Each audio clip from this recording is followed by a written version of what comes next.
Santo de Israel, Deus poderoso, que neste tempo as tuas mãos estejam sobre nós, que possamos, ainda na sua presença, compreendermos um pouco mais da sua palavra. Nos ajude, que teu Espírito tenha liberdade para ministrar em nossos corações e mentes, para a honra e glória do teu nome. Amém. E graças a Deus. Amém. Meus amados, nós estamos caminhando, né?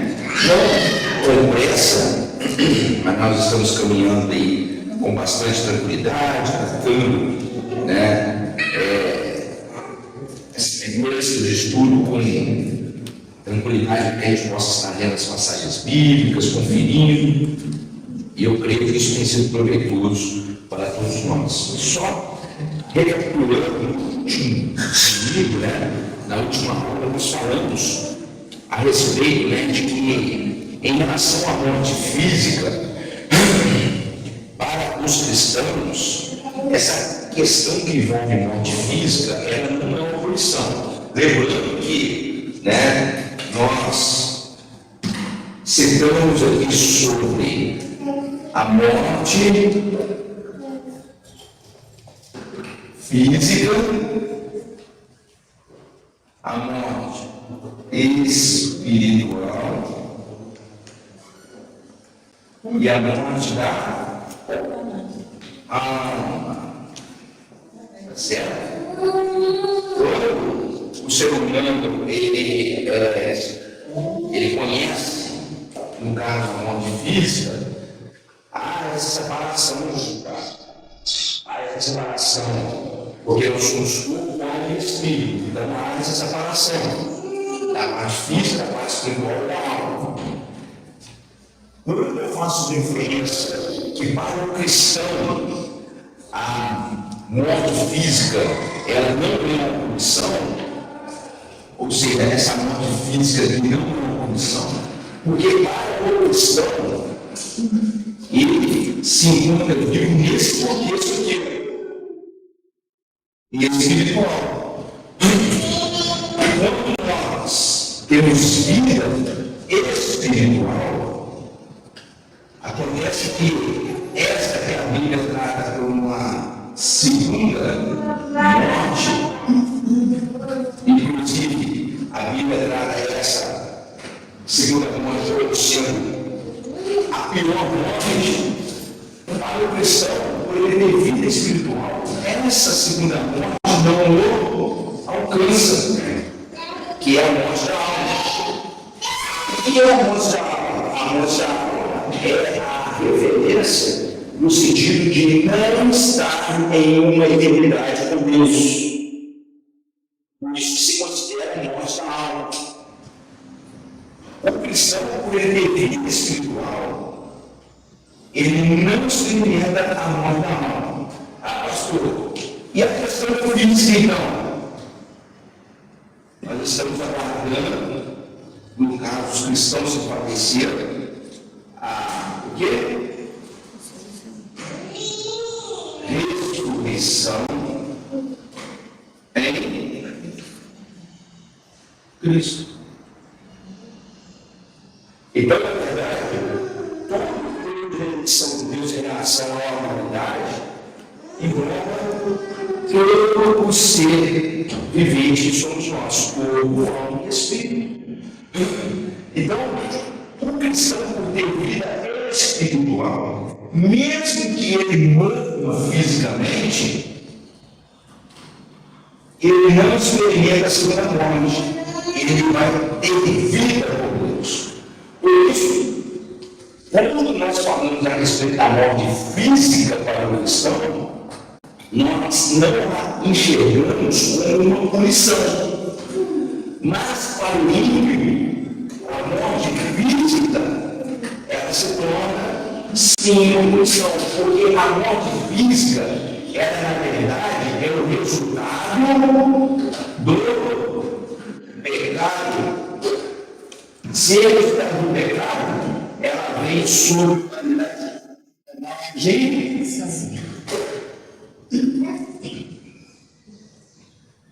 Então, para o ímpio, a morte física é o cumprimento de uma maldição.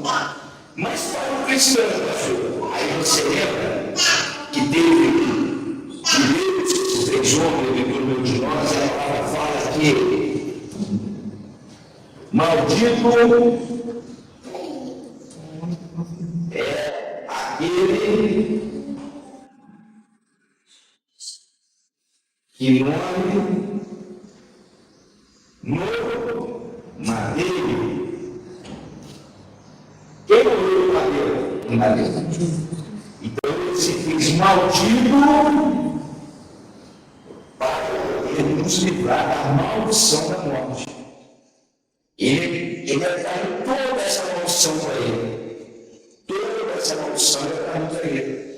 Então, quando ele atraiu essa maldição, essa questão da morte física, que é conjugada com o pecado, que é uma maldição para o cristão, acaba. Mas para mim, continua, porque ele não crê. Então, para mim, a morte física, né, é uma experiência, podemos dizer assim, um mínimo terrível para eles. Por quê? Porque como a morte física, por eles estarem mortos espiritualmente, eles experimentam essa segunda morte, que é a morte da alma. E o que é a morte da alma? É uma separação eterna de Deus. Ou seja, lugar de choro, ranger de dentes, não é um lugar de luz, não é um lugar onde que as lágrimas serão enxugadas, onde que a presença de Deus nos conforta, enfim. Então, para o ímpio, é um lugar terrível, mas para o cristão, não é. Nós precisamos entender que a nossa fé em Cristo, ela necessariamente, essa fé em Cristo, ela tem que modificar toda a nossa forma de pensar e agir. Essa fé em Cristo tem que mudar totalmente a nossa condição de pensar e de agir. Porque aquele que crê em Cristo, ele não enxerga como o homem enxerga. Tá certo? Então, em relação à morte, é a mesma coisa. Você, por estar em Cristo, você tem esse entendimento de que para Deus a morte de um justo é um motivo de alegria. E só lembrando, o que é justo? Eu já falei várias vezes. Dentro de um mundo, né? Sabe, aquela pessoa que é honesta, isso me faz parte de um contexto, um reflexo. Mas o justo, biblicamente, é aquele que é justificado. Quem é justificado? Somente aqueles que creem no nome de Jesus pela. Então, para o justo, né? Ou melhor, para Deus, a morte do justo é motivo de alegria. Porque Deus não nos enxerga, não nos vê. Deus não tem uma visão de mundo que nós temos. Eu costumo dizer sempre o seguinte: o que nos deixa apavorados, pelo menos a mim, é aquilo que eu não domino, aquilo que eu não tenho entendimento, aquilo que para mim me deixa inseguro. E na verdade, a morte física, ela nos impulsiona a não ter o controle dessa questão. O que é realmente o pós-morte, se não pela fé que nós cremos que ela que funciona? Somente aquele que passou vai saber de falar, mas ninguém nunca voltou a falar, né? Então, na verdade, é algo que para nós nos deixa seguros. Mas Deus não via assim. Deus, segundo a Bíblia, ele quebrou essa maldição para quê? Para que você tenha uma eternidade com ele de amor. Agora, em relação à morte do ímpio, agora a palavra fala que Deus não tem prazer, porque ele sabe que por causa da morte espiritual, esse que morre fisicamente sofre a segunda morte, que é uma separação eterna dele. Então, Paulo fala em Filipenses capítulo 1, versículo 21, o seguinte: porque para mim o viver é Cristo E no morrer é nome, alma, com Deus. Então, para ele, segundo o texto de Filipenses, capítulo 1, o viver de hoje é Cristo, vida espiritual, certo? Quando ele viver fisicamente, para ele é bom, porque a alma vai estar com Deus. Então ele faz essa leitura, tem essa percepção muito claramente. Tá? Salmo 116, 15 fala exatamente o que eu disse aqui. Ó. Preciosa é aos olhos do Senhor a morte dos seus santos. O que é santo mesmo? Separado para Deus. Certo?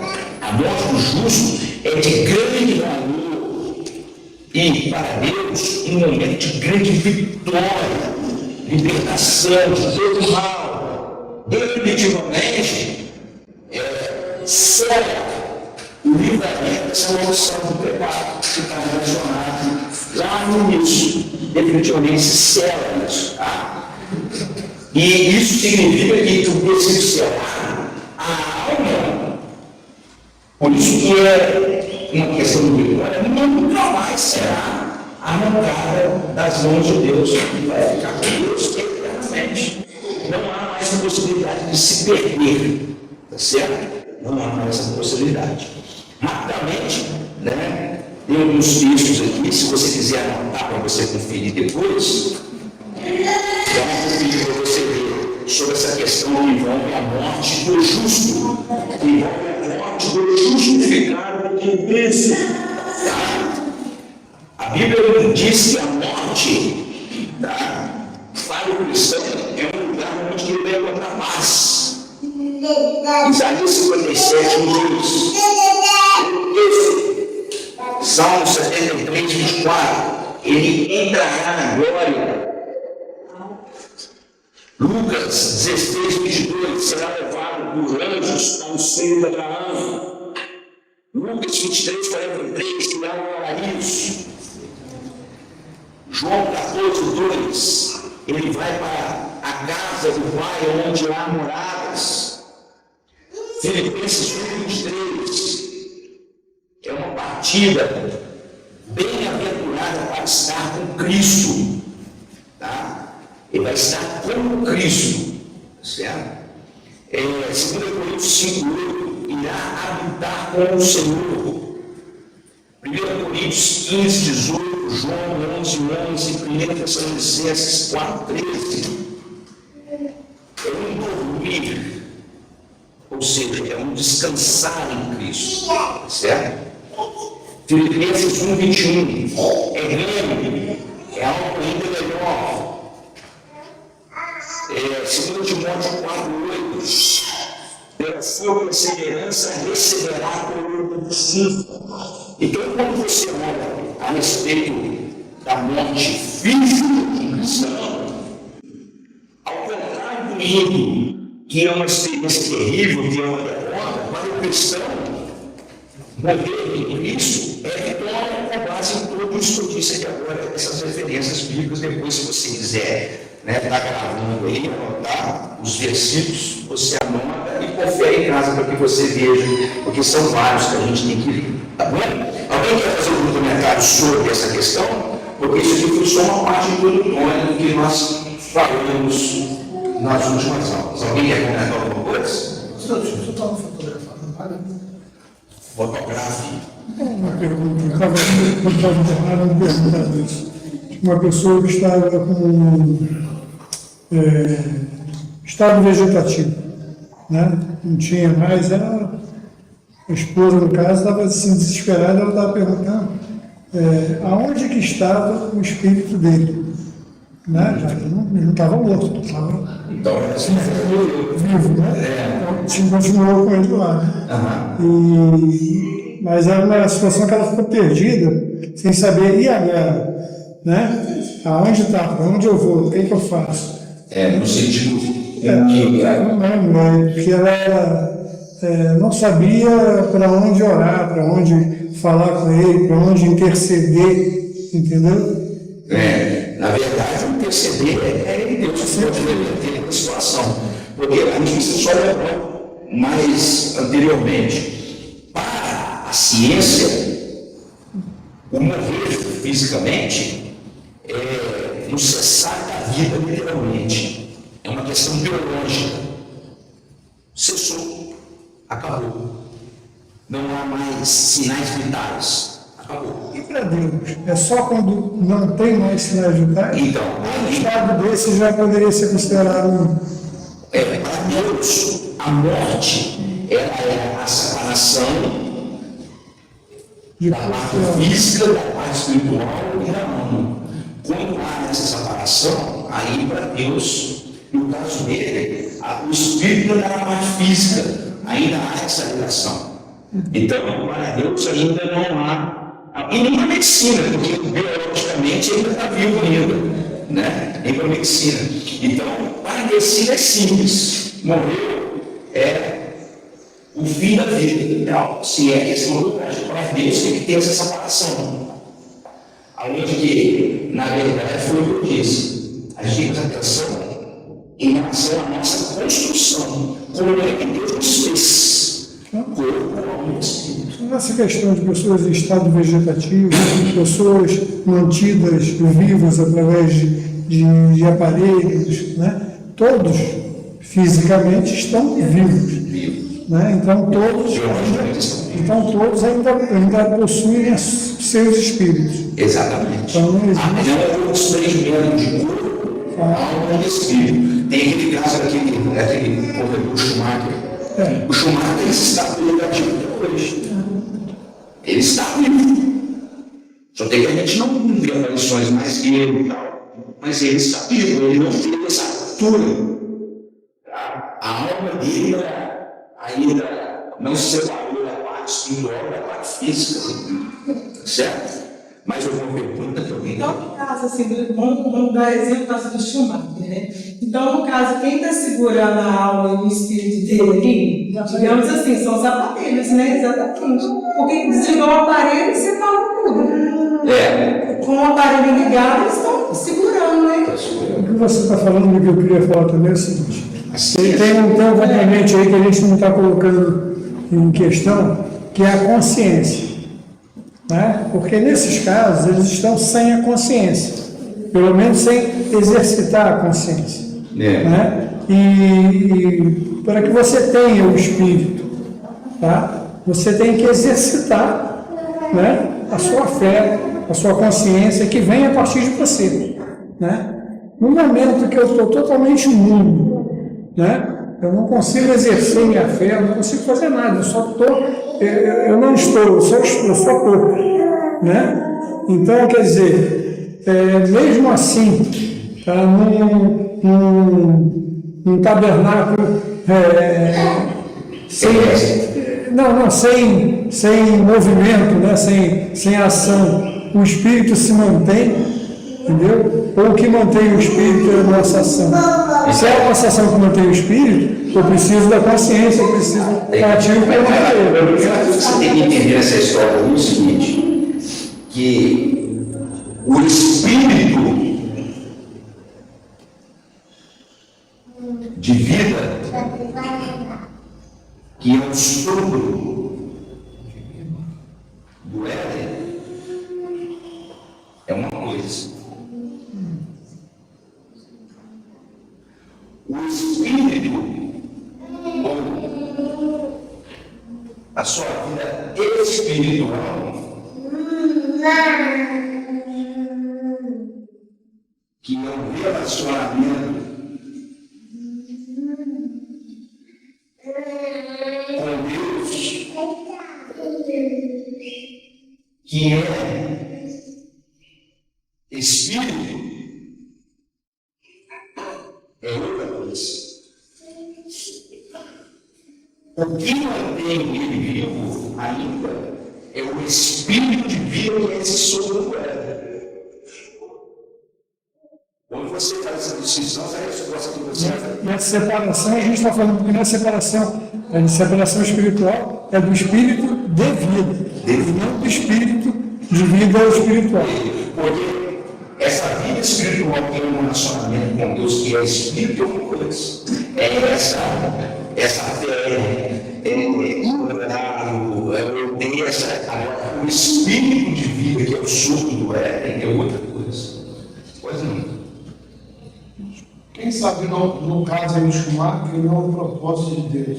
De repente, com toda a evolução na medicina, de repente ele voltar a ter consciência, aceitar Jesus e entrar na vida espiritual. Pode ser. Porque, na verdade, o que eu tinha que perceber é o seguinte, igualzinho a informação. O que mantém ele então vivo são os aparelhos. Bom, a gente vai entender fisicamente que realmente é isso. Só que se você fizer uma análise um pouquinho mais detalhada, você vai perceber que a questão da ciência estar onde está hoje, para que uma pessoa tenha uma longevidade de vida, por exemplo, Marcos passou por uns momentos mais difíceis agora, não é isso? E ele está conversando comigo aqui, ele me narrando toda a construção da situação a qual ele vivenciou. Transfere toda essa situação que você vivenciou para 100 anos, 150 anos atrás. Você está falando hoje.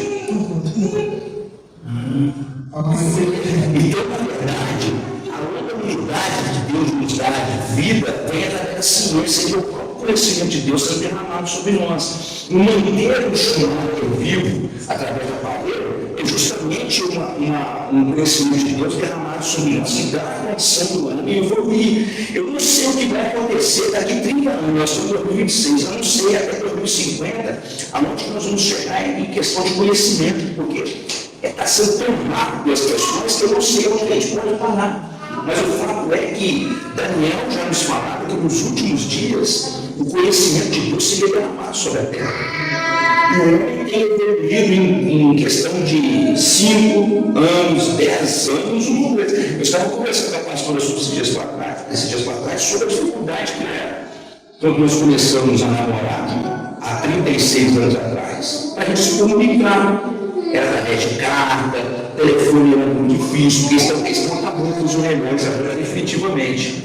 Né? Era me ligar de orelhão. Aí eu falei com ela, hoje em dia você conversa, a Vanessa conversa com o Diogo, ela era nos Estados Unidos, levando a tia dela, em vídeo, com uma tranquilidade. Aonde isso não é possível há 30 anos atrás? Era inimaginável. Então, na verdade, eu estou querendo vincular que se temos vida no tipo do aparelho, é Deus que mantém essa condição de derramamento do seu conhecimento para que o mundo consiga evoluir. Uma mulher, na época antiga, e a gente precisa de ir muito longe. No Brasil, no início do século passado, mulheres grávidas perdiam sua vida facilmente no momento da luz, no momento de dar a luz. Mulheres do Antigo Testamento, mulheres do Novo Testamento, da época bíblica, era rios e rios de mulheres que morriam no momento do parto. Hoje em dia já não tem mais tanto esse problema. Quando é que você, na época de Jesus, e entender sobre eclâmpsia, era parteira, era mulher e filho mesmo, quando a criança também morria. Sabe? Então, esse conhecimento é algo que vem da parte de Deus. Amém? Deu para entender, irmãos? Então, tá. Então, vamos zerar aqui, porque agora eu vou entrar no outro ponto aqui, que é um ponto que vocês vão ampliar bem o conhecimento de vocês aqui, tá? Então, eu peço que vocês fiquem atentos e a gente vai hoje definir algumas questões de palavras, tá? Já que eu vou expor para vocês aqui, a gente vai definir algumas questões de palavras no sentido de traduções corretas do hebraico, do grego, para o português, para que a gente entenda que existem algumas correlações bíblicas na tradução do português que não correspondem com o original, no sentido de inferno, tá? Então, Então vamos construindo aqui que você vai entendendo aqui. Mas vamos lá. Eu vou começar a falar, a partir de hoje, sobre essa questão que envolve o estado intermediário. O que é o estado intermediário na prática, só para que você já se localize? É o que acontece depois que a pessoa morre. O que acontece? Certo? E eu vou fazer algumas leituras aqui, e com isso a gente vai construir, tá bom? Combinado? Vamos lá? Para quem tem a apostila aí, você vai conseguir pegar algumas partes aqui que eu fui mandando no resumo. Tá? Na verdade, isso é no resumo. Se eu fizer algumas colocações a mais, não se preocupe, não. Mas se você tiver atento, você joga com a sua caneta aí. Tá? Só o estado intermediário. Essa questão do estado intermediário como uma introdução. Nesse tópico agora, né, nós vamos estar estudando sobre essa doutrina do estado intermediário dos mortos. O que é isso? O pós-óbito. O que acontece após o óbito? Tá? O que acontece com a alma? O que acontece com o espírito de uma pessoa? Qual é o local, né? Qual é o local daqueles que, depois do óbito, qual é o local que eles vão estar? No mundo espiritual. Onde eles estão hoje? Eu posso dizer para vocês que existem muitas teorias, isso eu já deixo claro para vocês, tá? Isso é claro, que existem muitas teorias. Só para você também dar uma passada aí das religiões, você vai ver que muitas dão direções, certo? Há muitas teorias, há muitas suposições dentro de religiões até mesmo cristãs, dá essas discussões aí, que isso fique claro para você. Só que nesse tópico nós estaremos estudando o que a Bíblia fala. Aí depois você entendeu o que eu estou falando? Eu não estou falando aqui de questão religiosa, eu estou falando aqui, daqui para frente, do que a Bíblia vai falar, para que você possa entender um pouco mais. Não é uma questão de uma visão religiosa, mas é uma questão do que a Bíblia fala a respeito desse estado intermediário dos mortos. Tá bom? Então vamos lá. O estado intermediário dos mortos. Como estado intermediário, compreende-se o estado dos mortos, ou seja, estado de morto é a forma com que ele está existindo. Tá? A forma com que ele está existindo no período entre o falecimento, então, como a pessoa está existindo entre o falecimento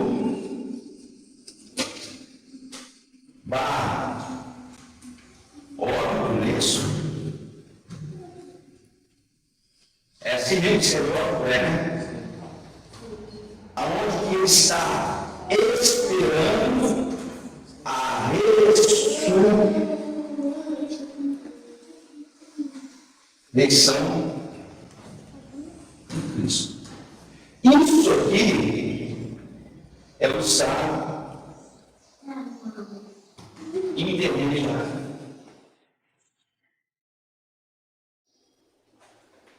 Entre o falecimento e a ressurreição de Cristo. Esse período é o chamado estado intermediário, que nós vamos estar discutindo agora, certo? A partir de hoje, tá bom? Denomina-se estado intermediário, porque nesse espaço de tempo, tá? A pessoa ainda não passou pela ressurreição, ela está aqui, ó, nesse dia. Ela está esperando a ressurreição. E seu destino final ainda não foi determinado, ainda não foi executado. Encontra-se sem o desprendimento de corpo, alma e espírito. Então ela encontra-se sem corpo e sem as retribuições das obras, que é o estado final que ela vai estar, tá? Que vai acompanhar ela por toda uma existência. Então ela já desprendeu do corpo, a carne já não está prestando para mais nada, já está apodrecendo, mas ele ainda não está na condição do pleno recebimento ainda de todo o plano de Deus na vida dele para uma eternidade. Ele está aguardando ainda a ressurreição. Aí eu posso falar que só tem a alma agora, você diz?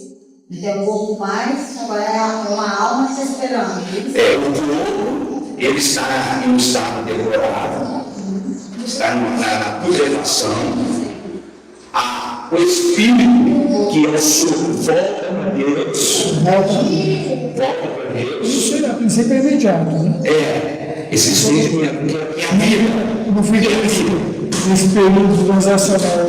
Isso, porque essa questão da vida é sopro, volta para Deus, mas a alma, que é a nossa identidade, ela está nesse centro terminal, aguardando todo esse processo. Lembrando que não existe, em relação à alma, aniquilamento.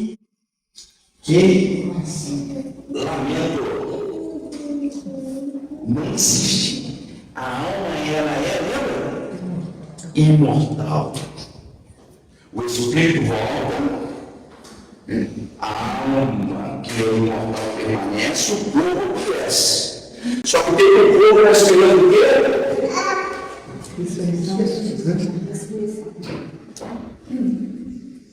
Pois não, Vanessa. Mas então o espírito, também o divino não vai ressuscitar em Cristo de volta para Deus? O espírito, ele é a vida, ele é o sopro, ele volta para Deus. A alma é que vai permanecer. A mesma alma daquele que é ímpio ou a alma daquele que é justo. Permanece no aguardo. Permanece no aguardo. Deus vai entender? Vamos lá, vamos caminhar um pouquinho.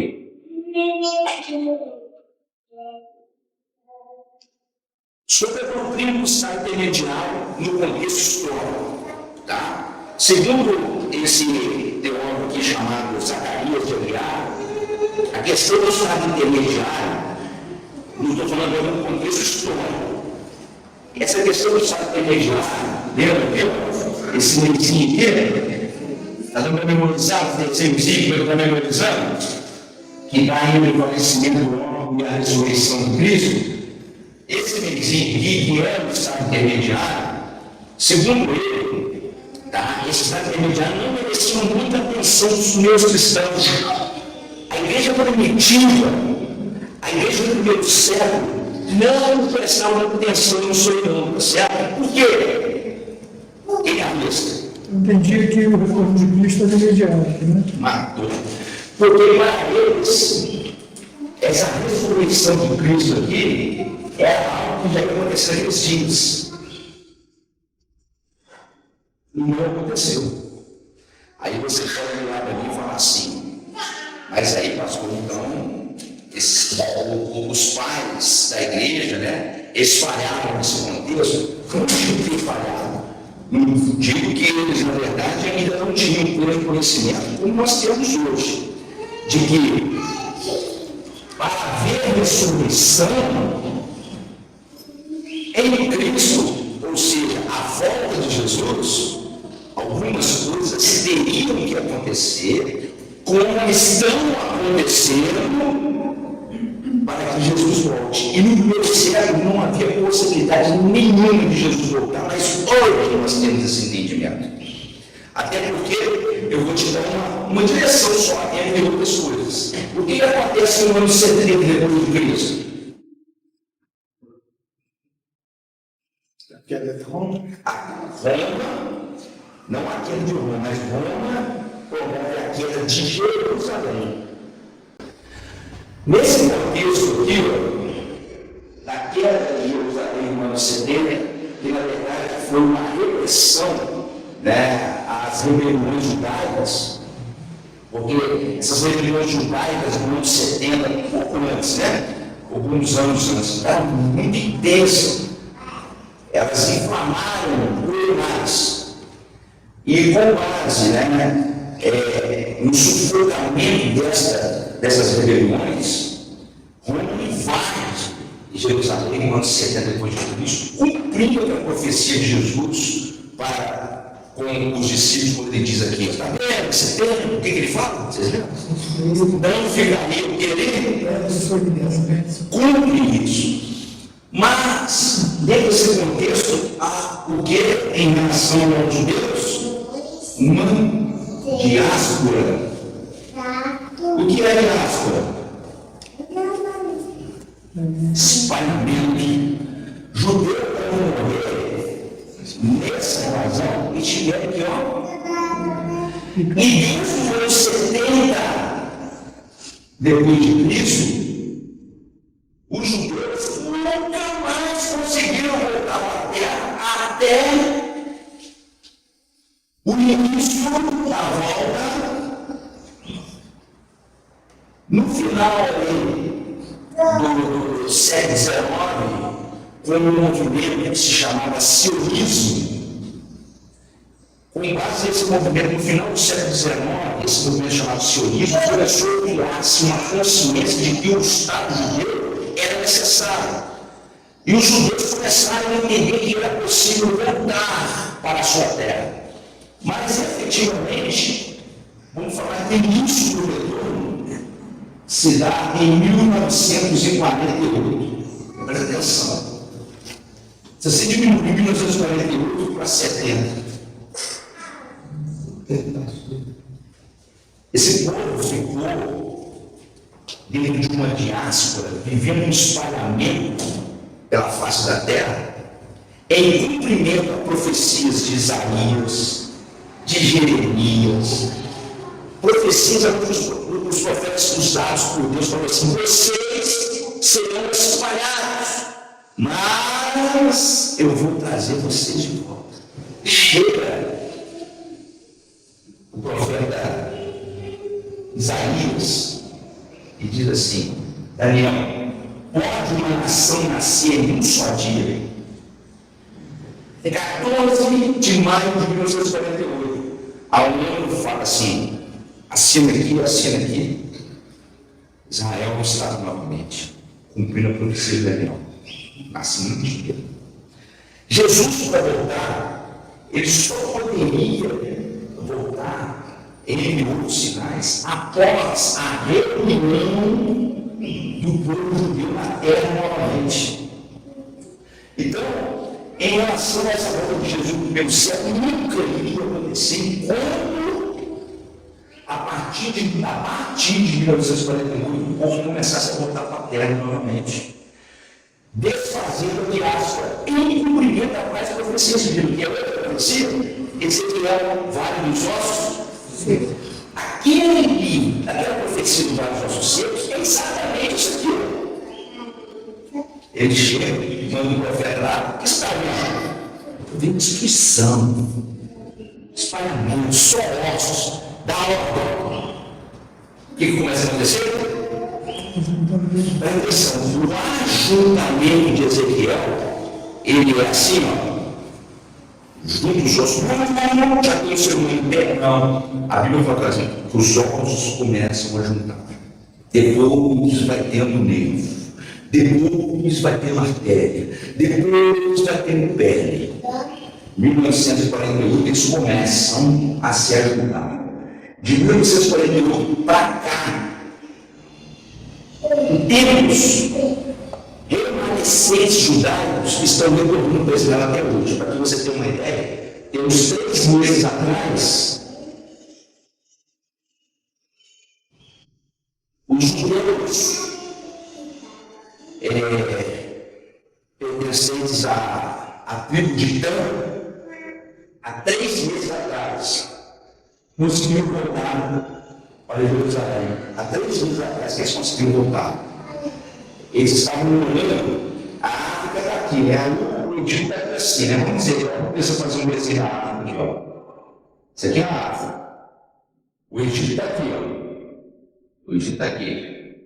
Eles estavam aqui, ó, nessa beirada aqui. Aqui, se você tem ideia, o Oriente Médio, ó. Tem aquela ligação aqui, ó. Lembra? Que está até fechada a parte de Gaza lá, aqui tem uma ligação, onde os povos judeus fugiram para cá. Eles estavam aqui, ó, nessa parte da África. Eles são da tribo de Dan. Desde essa época, eles fugiram para cá. E eles não conseguiu voltar tem 3 meses. Eles são judeus, negros. Por causa de ficar aqui, por tantos anos, a pele foi escurecendo, ele visse as características, né? E eles voltaram, e eles estão aqui em Jerusalém agora. Tem que ver a festa que eles fizeram. Por quase 2 anos, eles aqui, todos os dias se reuniram e oravam para voltar para Israel. Conseguiu voltar tem 3 meses. E outras coisas mais, tem outras coisas mais. Mas Jesus nunca voltaria naquele primeiro século, porque muitas profecias tinham que se cumprir. Só que tem que, como eu disse, elas se cumpriram e estão se, como eu falei, 3 meses atrás se cumpriu uma profecia.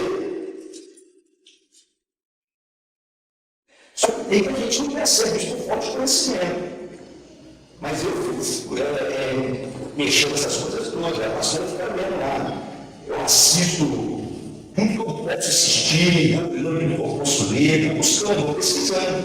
E a gente vai entender como é que as coisas estão acontecendo. Então, as coisas estão se cumprindo hoje ainda. E em relação a essa questão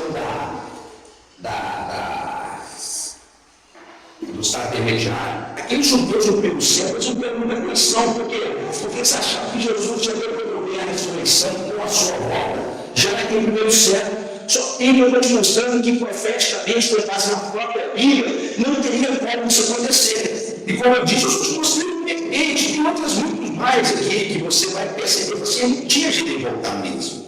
Muitas coisas, né, ainda teriam que acontecer como estão acontecendo, tá certo? E te digo, nós estamos num movimento mundial como nunca houve na face da terra, e isso já é mais um sinal a respeito dessa possibilidade da ressurreição de Cristo, que está ligado à volta de Jesus, em que diz respeito à sua segunda vinda. E nós estamos vivendo um movimento político muito forte. Eu disse à pastora essa semana, eu não gosto de ligar a questão do anticristo com nomes, porque já se falaram muito, o anticristo é Napoleão, o anticristo é o Hitler, o anticristo é fulano, ciclano, não era. Já falaram até que o anticristo é Macron, o presidente da França. Agora, dizer que o anticristo é o Trump é muito forte você falar isso. Mas uma coisa eu posso dizer, que o Trump está preparando tudo de forma muito conectada para que haja, dentro do contexto da globalização, a volta de Jesus. Sabendo que a volta de Jesus vai promover o quê? A ressurreição dos mortos. Sobre essa ressurreição dos mortos, nós vamos discutir isso mais para frente, porque tem divisão aí, certo? Esse estudo aqui eu vou falar sobre 6 ressurreições que a Bíblia cita. Então você vai entender um pouquinho mais sobre essa divisão depois. Mas o povo está preparando tudo isso, tá? Agora ele está criando uma força mundial política para a reconstrução de Gaza. Ele, se ele conseguiu o que ele quer, ele vai desmoronar a ONU. E se você não percebeu, ele é o presidente vitalício. Ele tem o poder de veto. E outra coisa, ele tem o poder de indicar quem é o sucessor dele. O povo tem que pagar para entrar. Ele tem que pagar bilhões para poder entrar. E detalhe, se já ganhou a maioria dos países árabes aliados a ele. Países árabes aliados a Trump, numa reconstrução de Gaza, abre uma porta interessantíssima para a construção de quê? Quem lê entende. Terceiro tempo. Terceiro tempo para ser construído, o anticristo tem que brotar. Nós estamos caminhando muito fortemente para essa direção. Eu não estou linkando a figura do Trump ao anticristo no sentido de ser, mas que está separado. Já perceberam o que ele quer e consegue? Vocês estão vendo com ele a questão da governante? Você viu que é a OTAN, que é a organização dos países, estimulosamente, no contexto da Europa, sentou para negociar essa governo. Já está negociando com ele. sabe? Então muitas coisas estão acontecendo. E é isso que a gente precisa ficar atento, sabe? Porque no meio disso tudo tem um negocinho que chama-se não sei. Mas tem os pezinhos fininhos para cima.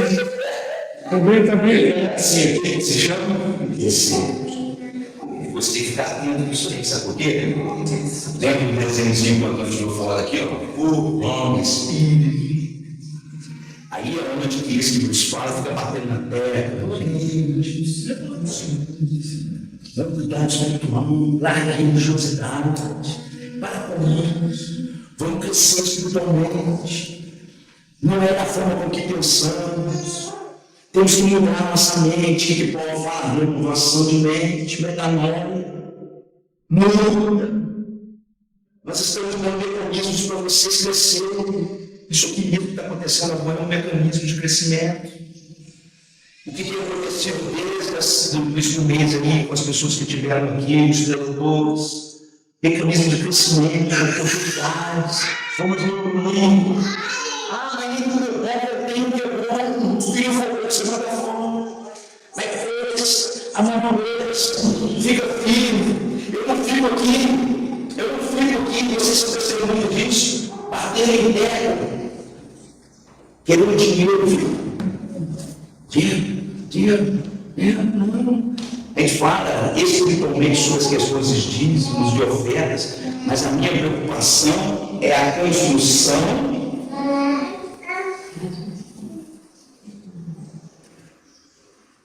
da arca. E quem é a arca? Somos nós. É você. É você. A minha preocupação, o que eu e o pastor estão fazendo aqui, ó, para você entrar no céu. Por isso que a gente tem que ficar atento e entender a respeito do que Deus está fazendo em nossas vidas como igreja dos sonhos, principalmente no ministério que Deus colocou vocês. Sabe? Nós estamos construindo algo sustentável para uma vida eterna com Deus, ajudando você nesse contexto. Então entenda que em relação ao que não iria acontecer naquela época, mas agora muitas coisas já aconteceram e a possibilidade agora é mais real do que nunca. É mais real do que nunca. Acredito eu que ainda nós vamos ter que dar uma remadinha ainda, um pouquinho mais. Aí eu juro aqui na época, mas eu não conheci ela. Agora eu devo falar aqui, é uma visão minha, tá? Pode ser? Tá vendo o que eu vou falar aqui? Acontece muito na Bíblia, pastor, você que está me assistindo aqui. Não precisamos achar, não, mas é uma visão minha. Vamos lá. Só para eu te incrementar. Alguns eu ouvi, mas muitos aqui não ouviram. Vamos lá. Aproveitar que nós temos um quadro aqui, que aí eu consigo fazer um desenho de todo aqui, tá? Vamos lá. Para Deus, um dia é igual 1000 anos. Ou 1000 anos é igual a um dia. Perfeito? Isso é Bíblia? É. Está na Bíblia? Tá. Certo? Sobre a obra de Jesus, tá? Eu estou fazendo aqui, eu estou meio que conjecturando. É cabeça de pastor teólogo. Cabeça de pastor teólogo trabalha muito sobre todas as possibilidades. Deus, ele tem, biblicamente, esse entendimento que a Bíblia nos relata isso. E Deus ele trabalha também, biblicamente, com números, sim ou não? Sim. 7 dias, 12 tribos, 40 anos, 12 apóstolos. Ele trabalha com numerologia. Ele tem autoridade para isso. Nós não, tá? Nós não. E ele trabalha com base nessa questão de que Deus trabalha com números.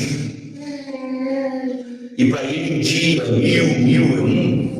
A Bíblia fala que Jesus ele morre na cruz do Calvário, às 3 horas da tarde, da sexta-feira. E ele ressuscita na manhã e domingo. Chega aí, está pegando o raciocínio, olha o que eu estou falando. Números. Agora presta atenção. O dia judaico, ele é diferente do nosso. O nosso ele começa às 0 horas. Aí, 1 da manhã, não é isso? 2 da manhã, e vai até a 23 O dia judaico, ele começa às 6 da manhã. Começa às 6 da manhã, aí vai às 7 da manhã. Por isso que eu escrevi que Jesus morreu de 1 ano. Mas na Bíblia fala que ele morreu de 1 ano? Na 9ª hora. A Bíblia fala que ele morreu na 9ª. Faz a continha. 6 da manhã, 7, 8, 9, 10, 11, meio-dia, 1 hora, 2 horas, 3 horas da tarde. Pegou o raciocínio? Pegou? Então vamos fazer a conta. A Bíblia fala que ele morre às 3 horas da tarde de sexta-feira e ele ressuscita na manhã do domingo. A nossa conta que a gente faz é errada. Por quê? Porque a gente coloca o dia judaico. Se o dia judaico começou às 6 da manhã de sexta, ele morreu na 9ª hora. 6 da manhã de sábado, 6 da manhã de domingo. Domingo é uma primeira virada do dia de domingo. Domingo virou domingo só às 6 da manhã. A Bíblia fala que ele ressuscitou na manhã, nas primeiras horas, depois das 6. Ele pode ter ressuscitado 6h30, 7 horas, 7h30, 8 horas, concorda comigo? São as primeiras horas de domingo. Porque, na verdade, presta atenção, quando chegou aqui, ó, 1 dia, 2 dias e as primeiras horas. Amanhã de domingo, na verdade, passou-se 2 dias, mais algumas horas dentro do calendário judaico. Quando você tem 1 dia, 1 ano, 1 ano, 2 dias, nós estamos no ano? No calendário gregoriano, porque você sabe que eu morri no calendário gregoriano. Nós estamos, na verdade, nós somos 26, nós estamos em torno de 2032, porque teve um erro na conta de gregoriano. Aí, depois que descobriu a mudança, já tinha passado um tempo, e se fosse tentar consertar, ia ser pior. Na verdade, nós estamos em 2032. Quantos dias eu falei? Quantos anos? 2000. Primeiras 32, nós estamos nas primeiras horas do terceiro dia, porque 2 dias já se passaram, mas 3 dias ainda não se completaram. Nós estamos nas primeiras horas. Se Deus ele trabalha muitas vezes com correlação em relação à ressurreição de Cristo, se ele ligou a volta de Cristo correlacionado ao ressuscitar no 3º dia, nós estamos nas primeiras horas do 3º dia, traduzindo 1 dia para 1000 anos, ou 1000 anos para 1 dia. dia dentro do horário. É mais uma coisa que me deixa com os olhos abertos.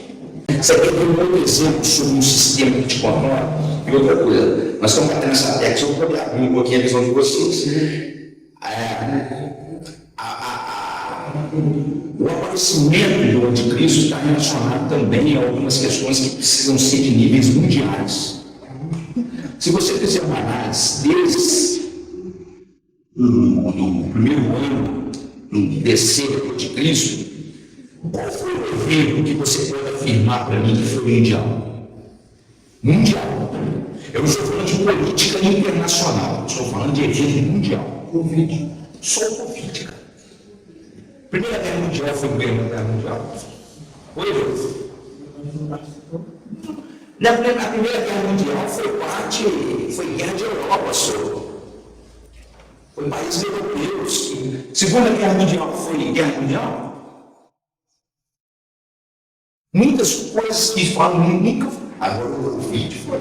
O Covid tinha brasileiro de máscara, tinha judeu de máscara, tinha árabe de máscara, tinha chinês de máscara, tinha país comunista de máscara. Todo mundo de máscara, todo mundo sob controle. E foi provado que, se quiser, controla. Se quiser, controla. Na minha opinião, foi o déficit. Se quiser, controla. Isso não precisa fazer na história. Você abriu o olho e fala assim: não, eu posso soltar. Como é que é? Antes de ser, eu vim te falar um negócio. Sobre uma força de domínio, haverá somente duas escolhas a serem feitas. Ou tu aceita amar, ou tu vai virar um mendigo, se não morrer antes. Mendigo revirador de lixo para comer resto de comida por causa do nome de Jesus. É fácil controlar, né, pastor? Até o negócio é ver se a gente vai estourar. Ali que essa questão a gente vai explicar, aí há muitas discussões. Aí há muitas discussões que a gente não vai discutir. Se eu antes, se eu durante, se eu depois, aí eu vou Mas a gente não vai ser é controle extremo, né? Mas tem muitos caminhos. Eu não posso mais falar isso agora, não pode mais se comportar. É um controle também mais externo, a gente mais sutil, mas até te controla. Sim, você falar. Vou te dar um exemplo que aconteceu comigo. Eu no Rio de Janeiro no Marchão.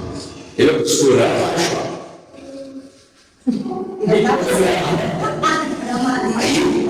veio uma mulher, nossa direção. Posso orar por você? Baixo, lotado, cheio de gringo falando inglês, falando dela. Posso orar por você? Eu falei, você vai orar em nome de Jesus? Ela falou assim, vamos. Aí ela falou, o segurança chegou. Ela falou, vocês não vão deixar eu orar. Aí eu falei assim, que isso?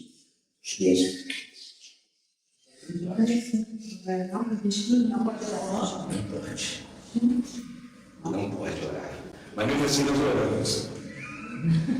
Segurança acordou na hora. Não pode orar. Deu choque.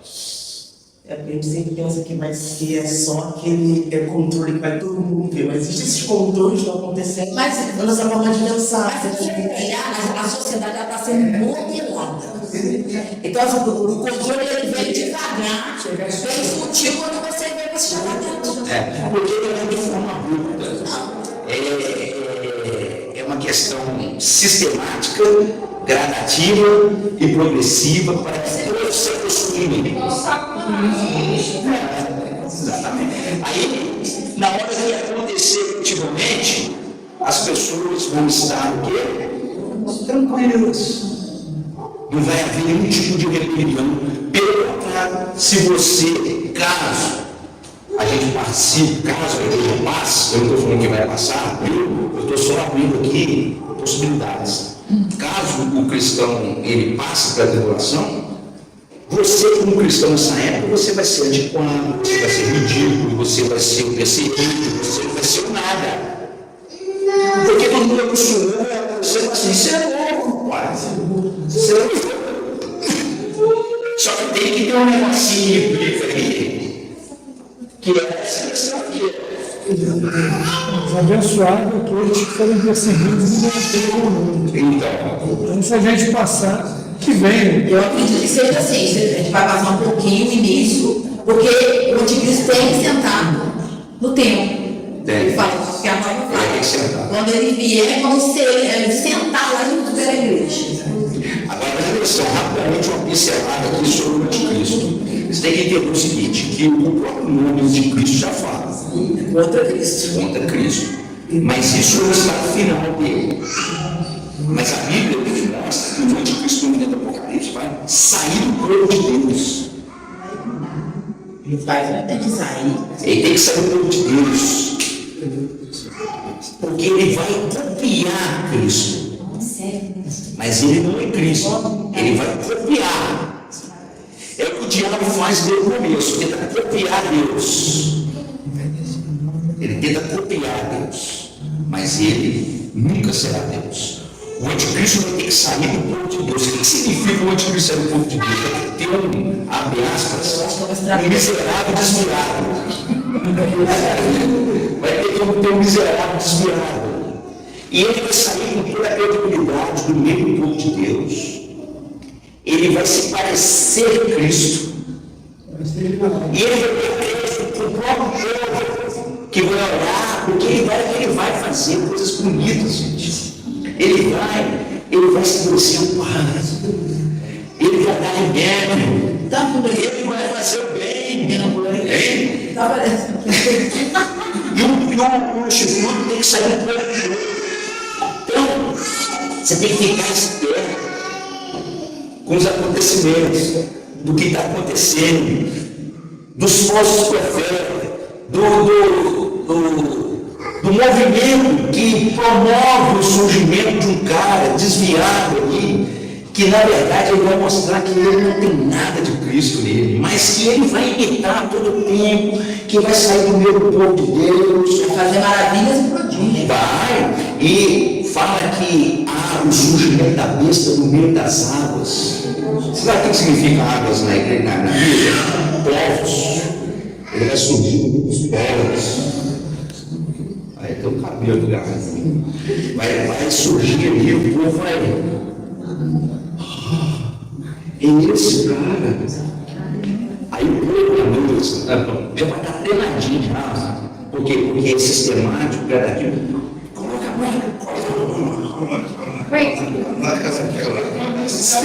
Aí você levantar com a bandeirinha assim, eu sou de Cristo. Eu estou falando em caso a gente participe, tá? A gente não quer participar. Aí é a questão, gente, será que esse tempo que nós estamos vivendo hoje realmente está nos preparando para algo que está por vir? Será que os pastores, os movimento de ministério, estão preparando Deus para o que há de vir? Será que os líderes espirituais estão preparando como nova espírito, salvação, ressurreição, parecimento, isso é uma realidade que nós estamos lidando, nos preparar, nós estamos sendo treinados. Nós estamos dentro da apostasia do engano. A Bíblia fala que ele é um apostado. Então, mas Se ele é apostado, ele vem da apostasia. Se vem da apostasia, é mais, como eu falei, ele vem do povo de Deus. Ele é desviado.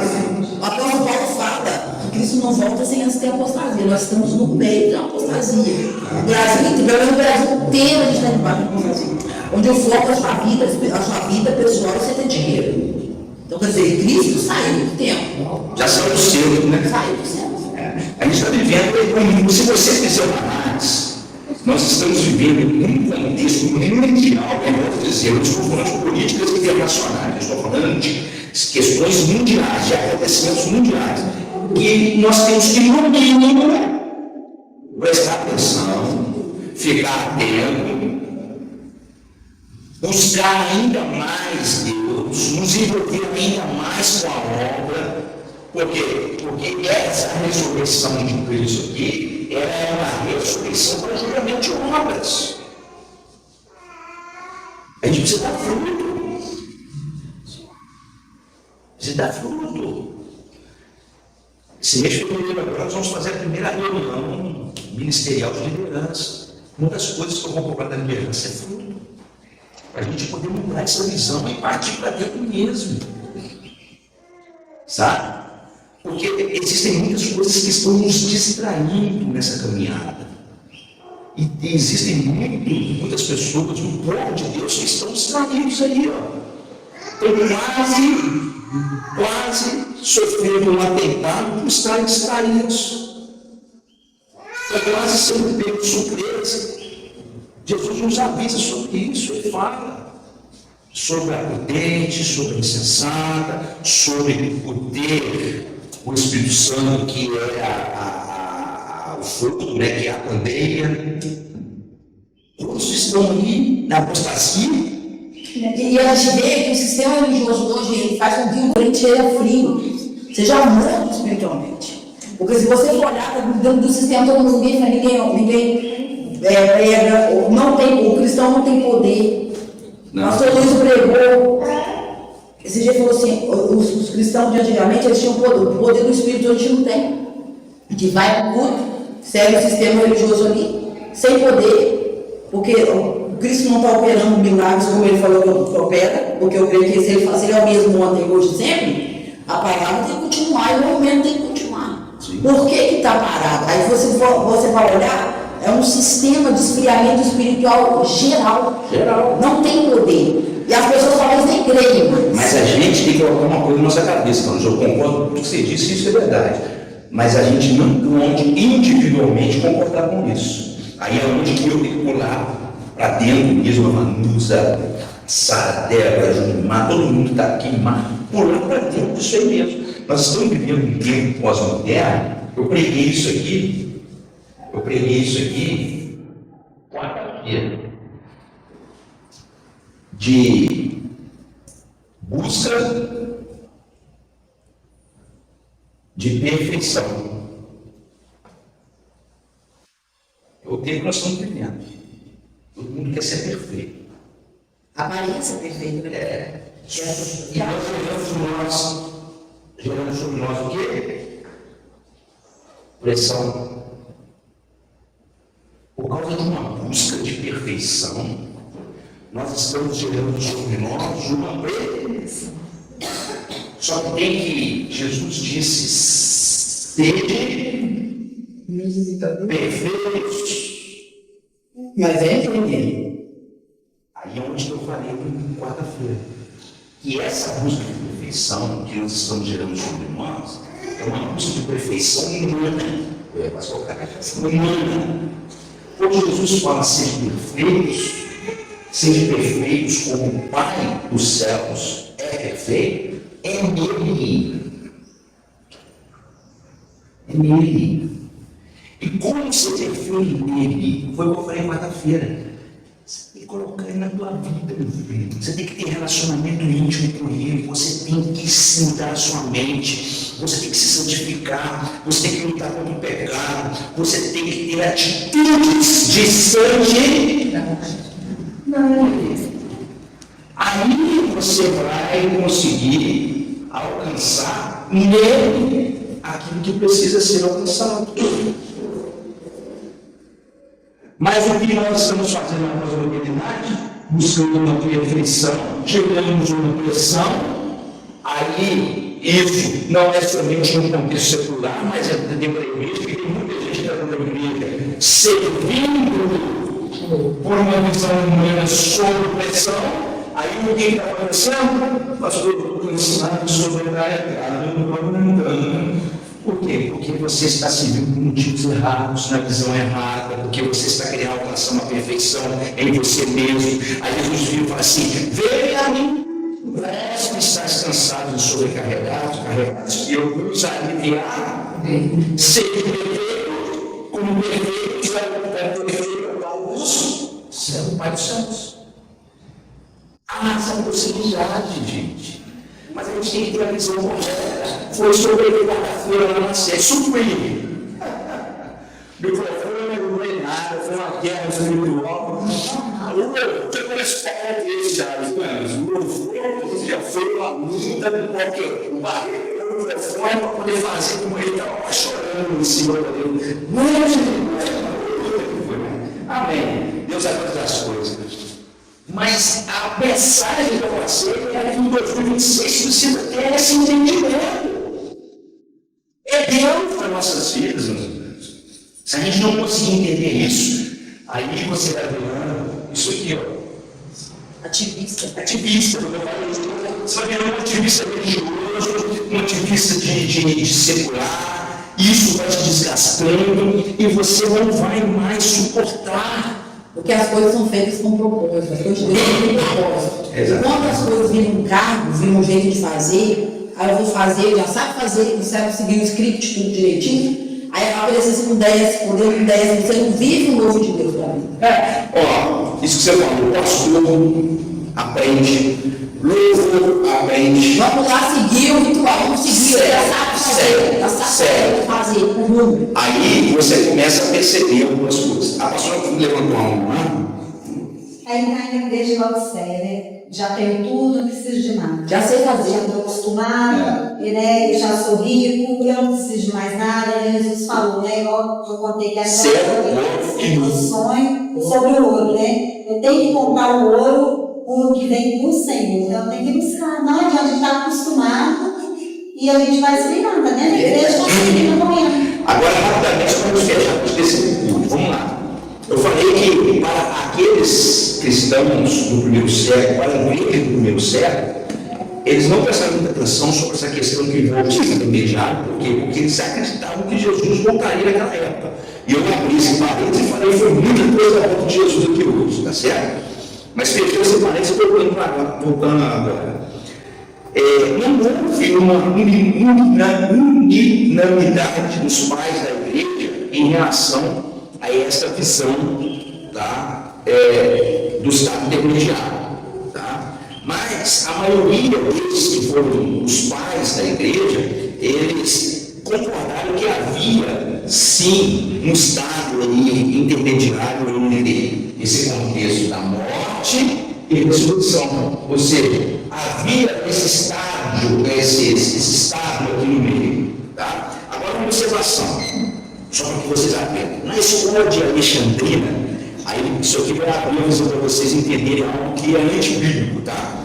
Na escola de Alexandrina, o estado intermediário, que é esse meio aqui, ó, falecimento e tal, esse estado intermediário começou a ser considerado como purificação gradual da alma. Lá nos primórdios, nessa escola de Alexandrina, eles começaram a entender que essa espera aqui, pós-falecimento e antes da ressurreição de Cristo, era uma espera em que o indivíduo ia começar a passar por uma purificação. O que significa isso? Significa que com o tempo foi abrindo, sabe, aquela doutrina católica do purgatório. O purgatório é esse estado aqui, onde que a pessoa permanece em tratamento, vamos dizer assim, com possibilidade de ajuda dos parentes aqui na Terra, onde que eles pagavam com indulgências para a igreja, para a alma ser mais purificada ainda. Tá certo? Isso começou lá na Alexandria, lá na escola Alexandrina, melhor dizendo. Tá? Então abriu essa questão do purgatório. E abriu também, né, uma fala que fala sobre o limbus patrum, que é limbus pais, que tem limbus também de crianças. O que é isso?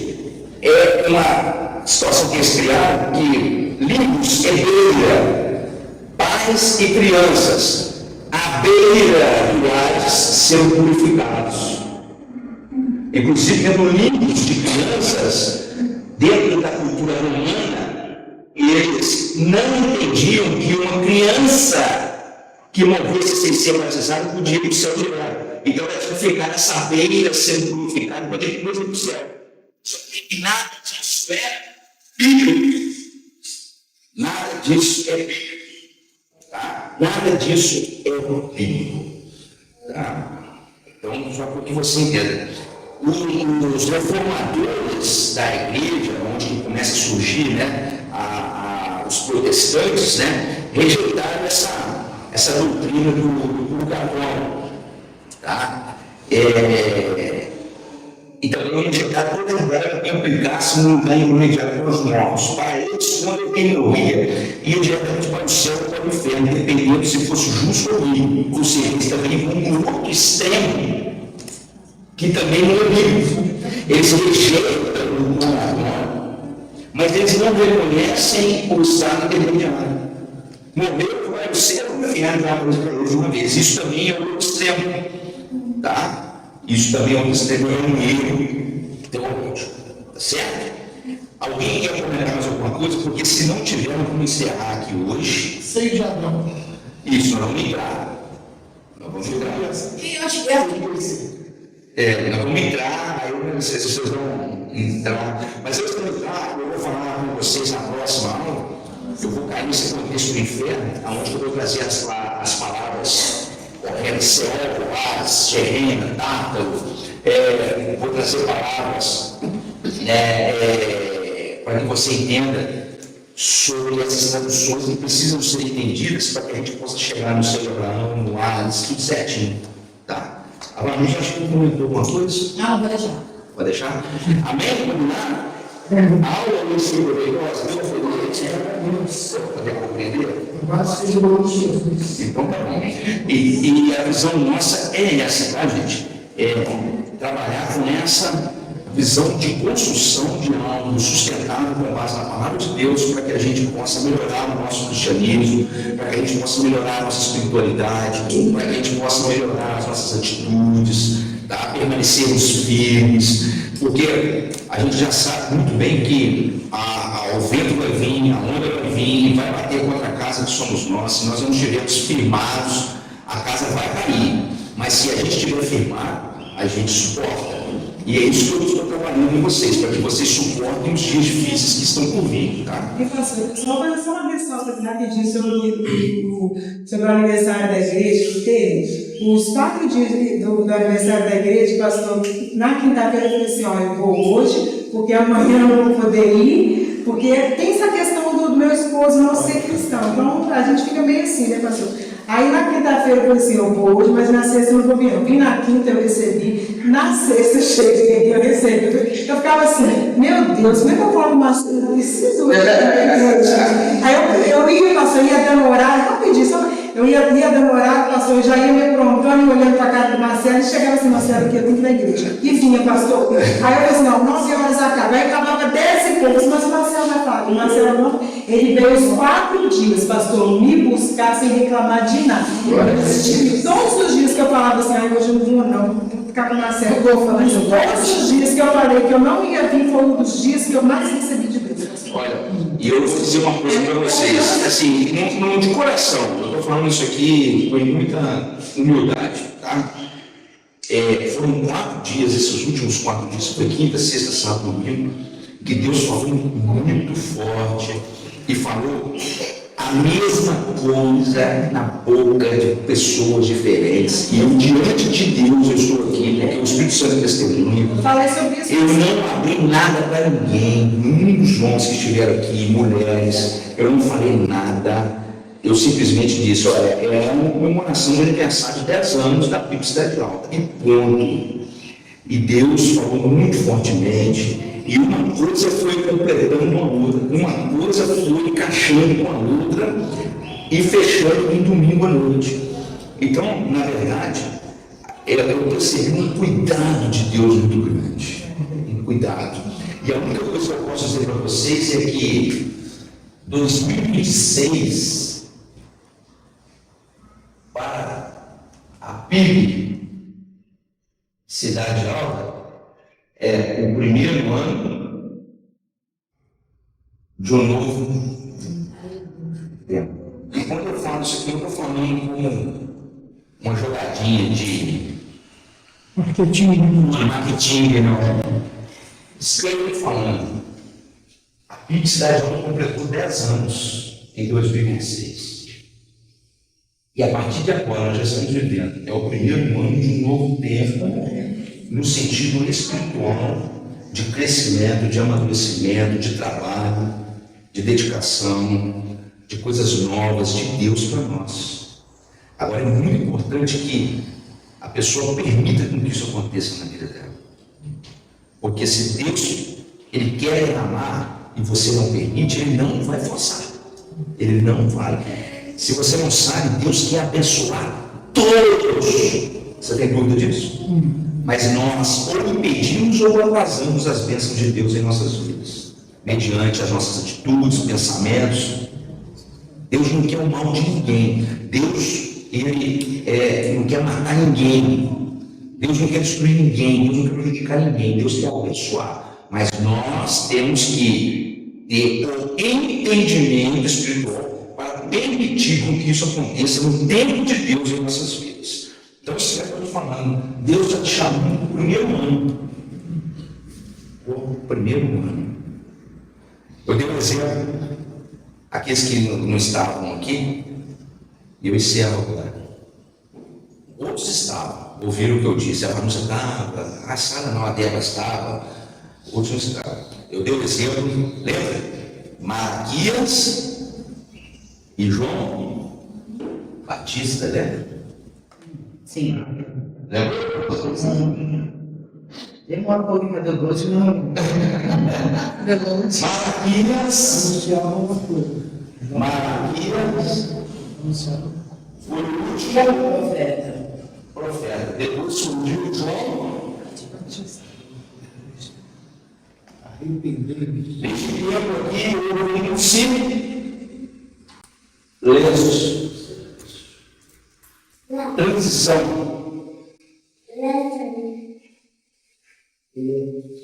Malaquias esperava a lei. Sacrifícios, subir do templo, fazer os sacrifícios, participar das festas, cumprir a lei judaica. A lei, ela traz escravidão. A lei traz escravidão. Tá certo? Aí, Deus é um interrompe. Lembra sexta-feira? A administração de sexta, que Deus ele bota fim e ele, excelente para isso, bota fim, por fim. Ele ficou calado. Interessante que ele ficou calado. Mas o culto continuou, sacrifício continuou, queima de incenso continuou, tudo continuou, religiosa, mas Deus estava Estava nem recebendo, porque de acordo com o livro ali, ele faz uma crítica sobre as pessoas que não eram fiéis a ele. fala Malaquias, mas a crítica sobre a questão dos dívidos, das ofertas, o que estava sendo feito no tempo. Do nada, surge esse cidadão aqui, João Batista, profeta, como Malaquias. Sim. Debaixo do Antigo Testamento ainda? Sim, porque João Batista é Antigo Testamento, inclusive Jesus também estava sobre a lei. Só depois que surge a igreja que acaba. Mas Jesus estava sobre a lei. Aí surge João Batista. Ele no Antigo Testamento, sobre a lei, com todos os sacrifícios religiosos acontecendo normalmente, o templo lá. É porque, querendo ou não, ele era filho de. Não sei se o nome agora. Sacerdote. Zacarias. Zacarias, era sacerdote. Ele era filho, então por direito de ser filho, ele também era sacerdote. Aí o que João Batista começa a falar? Algo totalmente diferente. Lembra que Deus interrompeu aqui? Aí Deus começa aqui com luta aqui, né? Aí João Batista fala assim: arrependa-se. E outra coisa, você não precisa de ir no templo lá mais sacrificar, não. Você pode vir aqui que eu te batizo. Se você estiver arrependido, você está resolvendo o teu problema. O que os religiosos fizeram? Olha esse cara, os fariseus ficaram todos. Deus interrompeu, transitou e começou de novo com outra visão. Isso é a Bíblia Cidade Alta. Fechou 2026 para frente. É outra visão, é outra atitude que nós temos que ter. A transição de 3 anos acabou. Os 10 anos se fecharam, agora é tempo novo, é trabalho novo, é visão nova, é pregação, é tudo o que não foi feito agora vai ser feito. Amém?